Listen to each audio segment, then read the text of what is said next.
தமிழ் பற்று, அதை விட சினிமாவை நேசிச்சு சினிமா மேலே ஒரு காதல், லவ், ஒரு வியாபார புத்தி இல்லாமல் கலை பக்தியோடு இங்கே வந்திருக்கிறாரு.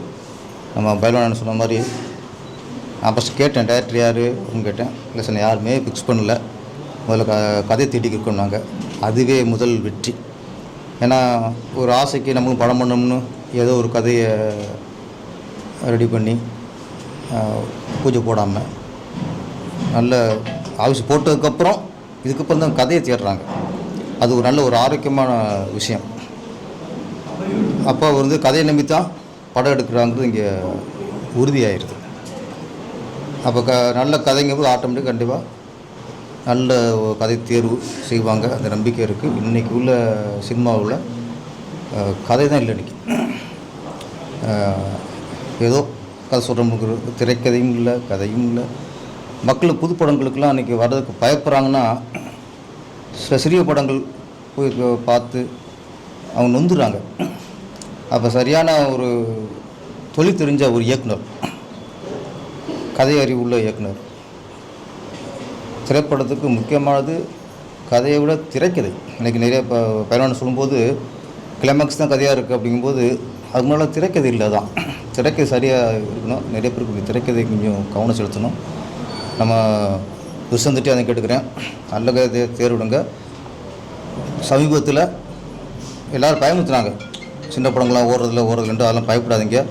சிறை நல்லா ஓடிருக்கு, ஆண்பாவம் பொல்லாதது நல்லா ஓடிருக்கு, முன்னாடி குடும்பஸ்தன் எல்லா சின்ன சின்ன படங்கள்லாம் பெரிய கலெக்ஷன் பண்ணியிருக்கு. பெரிய படங்கள் தான் வியாபாரத்தில் வசூலில் கொஞ்சம் தடுமாறி இருக்க தவிர சிறிய படங்கள் நல்ல கதை அம்சம் உள்ள படங்கள் வெற்றி அடைஞ்சிருக்கு. ரெண்டு மூணு வருஷத்தில் அதுக்கு நிறைய படங்கள் உதாரணம்.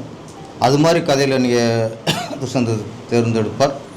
ஆமாம், இப்போ சிறையெல்லாம் பார்த்தா அதில் கதாநாயகன் வந்து ஒரு அந்த கதைக்கு தேவையான ஒரு முகம், அந்த கதைக்கு சார்ந்த ஒரு உருவம் அது இருக்குது. அதுதான் படத்தோட முதல் வெற்றி காரணம்.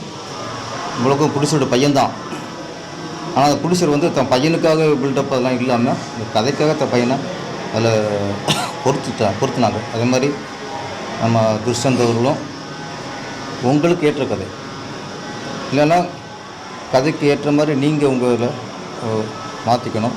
இன்றைக்குள்ள ஆடியன்ஸ் ரொம்ப தெளிவாக இருக்காங்க.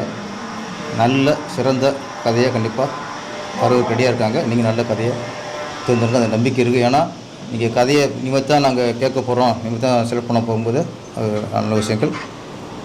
நல்ல கதையை தேர்ந்தெடுத்து மிகப்பெரிய வெற்றி கொடுத்து நீங்கள் தொடர்ந்து தமிழ் திரைகளில் தொடர்ந்து நீங்கள் படம் பண்ணணும்.